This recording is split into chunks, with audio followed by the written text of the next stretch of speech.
When the solicitor finally unlocked the narrow terraced house on Merriweather Street, the hinges groaned like someone waking from a too long sleep. Dust sifted through the hall's whitish gloom, settling on a weathered mahogany radio perched on a side table. The radio was squat, with Art Deco grillwork and a single cracked dial that looked like the cloudy pupil of an aged eye. "Granddad's cathedral," Bane murmured, remembering the term his grandfather had used for the set cathedral, like the shape the bakelight formed, and cathedral, like a place one went to listen for something larger than oneself. Bane had returned to England from 4 years in Melbourne, primarily for administrative chores, forms, keys, probate signatures. His older sister Joanna was somewhere along the M25 bringing Mum, who swore she only needed a quick look at the house before it went on the market. Mum and Granddad had fallen out years ago, a breach over the sale of a different property, the details of which had been obscured by time and unwillingness to speak. Ben plugged in the radio out of idle curiosity. He expected silent innards. The thing hadn't been switched on in decades. Instead, the tubes warmed with a mellow orange glow, and from the speaker rose a faint, uneven crackle, as though the ether itself were clearing its throat. He turned the dial, static. Another quarter turn, more static, then a voice, warped by age, yet unmistakably alive. "Mornin', Nancy, love. Breakfast on the veranda, eh? Smell that warbler?" "Aye." Ben swallowed. That was Granddad, no doubt about it. But he was addressing Ben's grandmother, Nancy, who died before Ben was born. The broadcast ended after 15 seconds, replaced by static again. Ben stared at the radio, then at the front door, half expecting someone to enter and laugh at an elaborate prank. No one did. He nudged the dial again. Another voice surfaced. This time it was his own mother as a child, bright and chirpy. "Daddy, watch me drop the stone. Look, it disappears. Splash." A real wet splash reverberated from the dusty speaker, the acoustics of a lake that had never been wired to electricity, let alone broadcast through a radio. The solicitor glanced up from a stack of forms. "They've got reproduction stations for everything these days," he offered politely, clearly uninterested in gumming up the timetable. Ben said nothing. He listened for half an hour until the solicitor insisted they lock up and return the next morning. During the ride back to his hotel, Ben considered each improbable utterance, every ambient sound. They were memories, he realized, memories captured in perfect fidelity. He told Joanna that night over chips. She laughed, then paused, seeing his face. "You're serious," I said. She'd always had the better radar for flights of fancy, but she trusted her brother's lack of imagination. "All right," she decided. "Bring the bloody thing round Mum's flat tomorrow. We'll test it." The next afternoon, in Mum's cramped lounge, they set the radio on a sideboard crowded with porcelain spaniels. Mum reclined in an armchair, arms folded. She had refused the house visit, though she'd conceded to see the cathedral that, in her words, stole him from us long before he died. Ben plugged the radio into a socket that supplied more electricity than decor. He twisted the dial. Silence, static, and then... "Susan, sweetheart, please, you know I hate raising my voice. I only asked why the check came back from the solicitor." Mom jerked upright. "Oh, do stop about the solicitor, Harold. You think money's the only note in the symphony." The voice, her own youthful voice, rang from the speaker with a brittle, ferocious defiance. Joanna stared at Mum. "Is that?" Mum's mouth trembled. "That was me," she whispered. "I was 26. We were in the old conservatory by the plum tree." Static returned. "Turn it again," Mum said. Ben did. Whispering, then birdsong, then a bicycle bell. "On your left, Dad." This was Joanna's adolescent voice, airy with confidence. "Slow down, Joe Bird. The road bends." Granddad responding. A clatter, most likely. Joanna breaking too hard. Laughter doubled by stereo effect. Joanna's giggle and Harold's rolling guffaw. Joanna covered her mouth. Tears scaled her cheekbones before she realized that was the trip down to Lyme Regis, the summer Mum stayed home. She glanced at her mother, winced. "Sorry." Mum was pale but silent, eyes fixed on the glowing tubes. "Again," she whispered. Ben wound the dial clockwise, a hush, then Nancy's honeyed soprano reciting Keats, more static, Granddad explaining the workings of a Spitfire engine to some unseen Boy Scout troop. Cousin Daisy describing the smell of baking bread in 1968. Memory after memory tumbled out. None lasted longer than half a minute. All felt less like recordings than leaks from a reservoir of unspent recollections. Mum stood, smoothing her skirt as though preparing to address Parliament. Torn it off, Ben obeyed. The room seemed to exhale. Where'd he get it? Joanna asked. Bought it at a fete in 1949, Mum said. Her voice sounded years younger already. Called it his lucky charm for rendezvous with the past. She forced a brittle chuckle. He never said it did. Probably worried he'd end up in Bedlam, or worried someone would twist the dial to a memory he didn't want heard, Ben said. Mum looked at him, startled. Joanna slipped her phone from her pocket. We have to digitize this. Capture the memories. It's history. Mum touched the radio's curved back, gingerly, as if expecting a spark. It's also private. The word slid in like a key to an old lock. She squared her shoulders. Bring it back to the house. We'll gather everyone Saturday. If we're gonna air laundry, we'll do the whole wash. That night, emails and messages flew across time zones.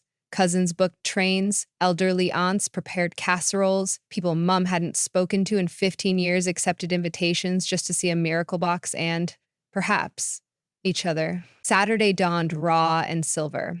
Merewether Street filled with cars, bicycles, and once, unbelievably, a pony cart. Uncle Bert's eccentric arrival. Inside, the radio sat on Granddad's dining table, flanked by mismatched chairs scavenged from every room. Ben positioned a portable recorder nearby. Joanna arranged strips of masking tape on the dial, dividing its arc into segments so they could retrace favorites. Mum made tea until the kettle whistled like the world's smallest locomotive. At 11 sharp, Ben clicked the power. The filaments glowed, amber and sure. The first memory emerged before anyone had sat down. Harold will be late to the christening. Where's Ben's booties?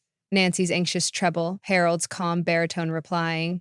Lo, but Ben, my love, he didn't kick them off. For once, laughter, other voices chiming, unknown to living ears. The crowd in the dining room smiled, many wiping eyes at their own infancy echoing in the air. Mum approached the dial. Let's skip ahead, she twisted, static, parted like curtains. I don't want to move, Dad, a teenage mom pleaded. All my friends are here.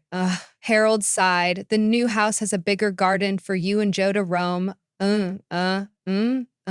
She's a baby. She doesn't roam, she drools. My room erupted in laughter. Joanna, now 39, raised her cup in mock salute. Aunt Margaret, feisty at 73, pointed. My turn. She rotated the dial. No one stopped her. Up bloomed a memory from 1952, Harold and Margaret singing, We'll Meet Again, off-key during a blackout. A ukulele strummed. Thunder from a storm outside and giggles inside. Margaret's voice now quavered with memory's echo.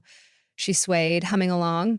For hours, they surfed the tide of recollection. They heard war years and summer fetes, heartbreak and hilarity. People drifted nearer or receded from the table according to how close they felt to each broadcast. In some cases, folks left the room if a pain resurfaced. In others, they leaned so near the speaker it seemed they would melt into the grill. Yet despite every comfort that surfaced, one topic bobbed like a mine, Granddad's rift with Mum.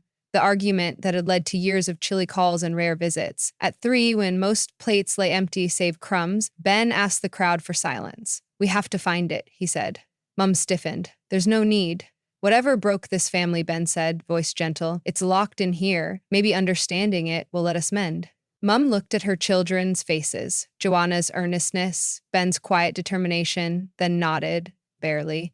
Ben turned the dial, a millimeter at a time. Memory breath followed memory breath, each crisp as frost.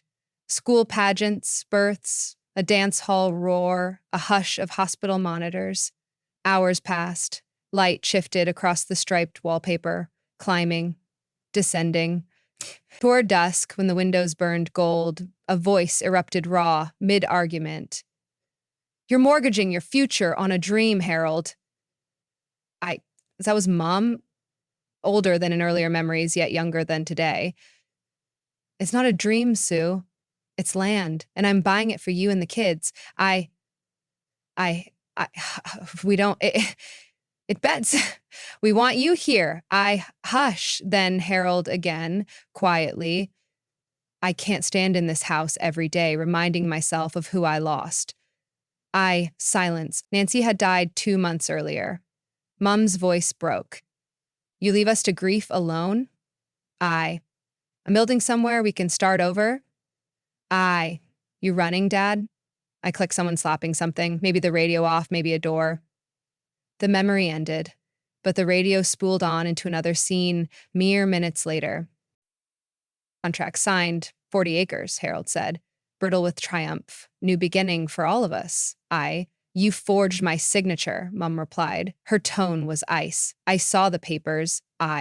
A wince passed through the real dining room. Forging a signature explained decades of mistrust more potently than any rumor. I had to. You'd never agree. Please understand. Understand deceit? Will you teach the children that too? Noise chairs, the whir of the old TV in another room, Joanna's childhood voice asked uncertainly. Mummy.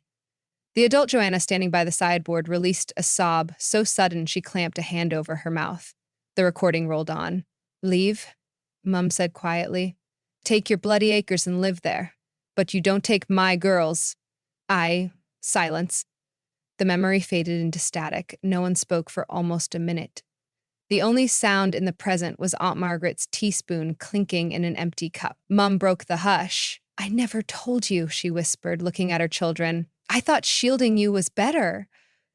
Better than truth? Joanna asked, voice still tremulous. Mum opened her mouth, then shut it. She faced the rest of the family. Embarrassment and pain seemed to fossilize her posture. Finally, she turned to Ben. Power it off, please. But Ben hesitated. Look, the dial's needle twitched without his touch, inching further along the band until it rested on a segment nobody had marked. Light inside the tubes brightened, almost urgent. Then came Granddad's voice again, older, subdued. Susan, it's me. I don't know if this tape contraption works through the radio the way Arnold said, but I hope you'll hear it someday. He sighed, a heavy, worn exhale. I was wrong.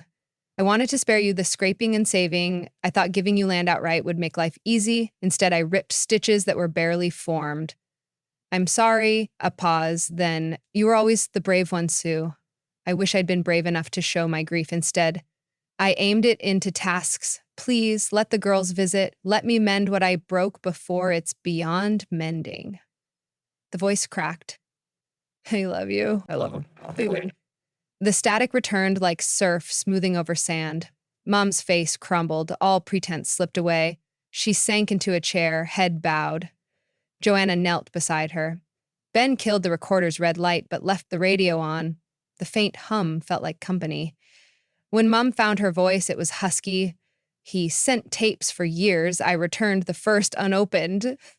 The rest I never collected from the post office. I told myself he didn't deserve absolution.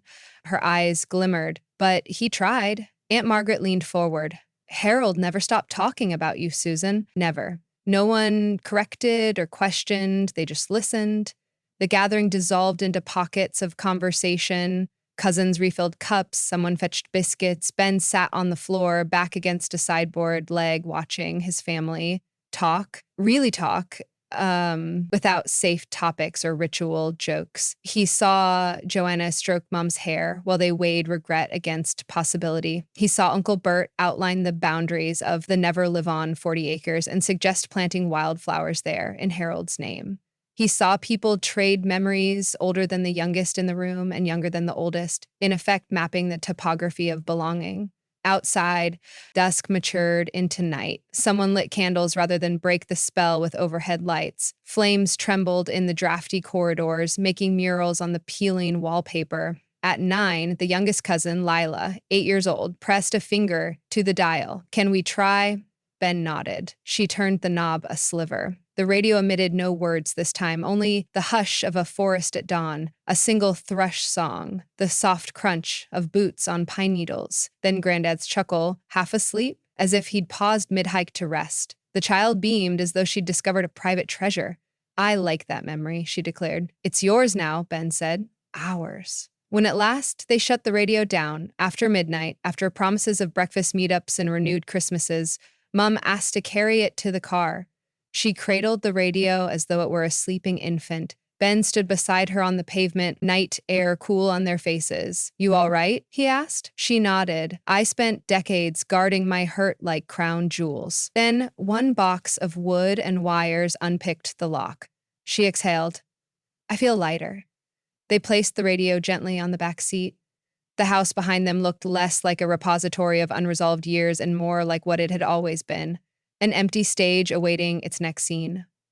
"What will we do with it now?" Ben asked. "Listen," Mum said simply. "Together." Over the following weeks, the cathedral set became pilgrimage ground.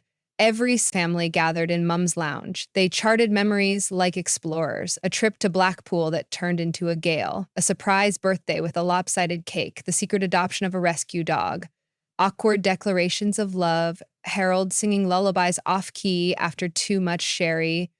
They discovered entire chapters no one knew, such as Nancy's volunteer nursing during the '58 influenza outbreak, or Mom's attempt to elope at 17, foiled by a flat tire and a protective postman. The radio never repeated itself. Memories arrived unpredictably, yet always when someone seemed to need them. After a while, the family stopped asking how it worked. They accepted that the past was a broadcast that could help the living tune one another's frequency. One afternoon, Ben returned from Melbourne for the third time in as many months to find his mother reorganizing photo albums across the dining table. She looked up, eyes bright. "I've called the real estate agent. We're not selling the house," she said. "It's where the memories live, and it's ours again." Ben smiled.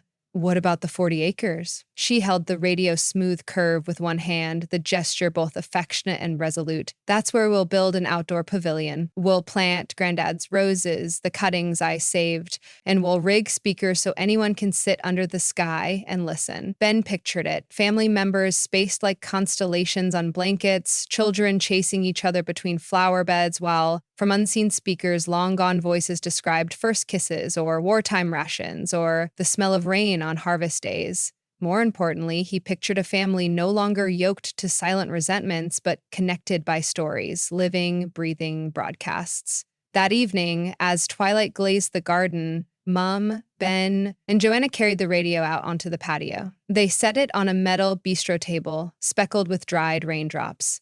The extension cord barely reached. Joanna flipped the switch. Tubes glowed like miniature hearts. Static gave way to a summer river, water lapping against a wooden hull. Harold's voice emerged, mellow, reflective. "Benji, look at that heron, nearly the size of your mom when she was 10. Their adult faces cracked with laughter. They closed their eyes and stood in the near dock, listening as the heron flapped across decades. When the broadcast ended, no one rushed to fill the quiet. Wind teased leaves, a distant neighbor clipped hedges. At last, Mum spoke, her voice scarcely louder than the breeze. "He always wanted us on the water together." Ben set a hand on her shoulder. "We are, Mum," he said. "We finally are." And in the hush that followed, a hush large enough to hold grief and forgiveness, endings and beginnings, the radio's tubes kept glowing, as though promising there were countless more memories waiting, ready to be tuned, shared, and, most of all, heard.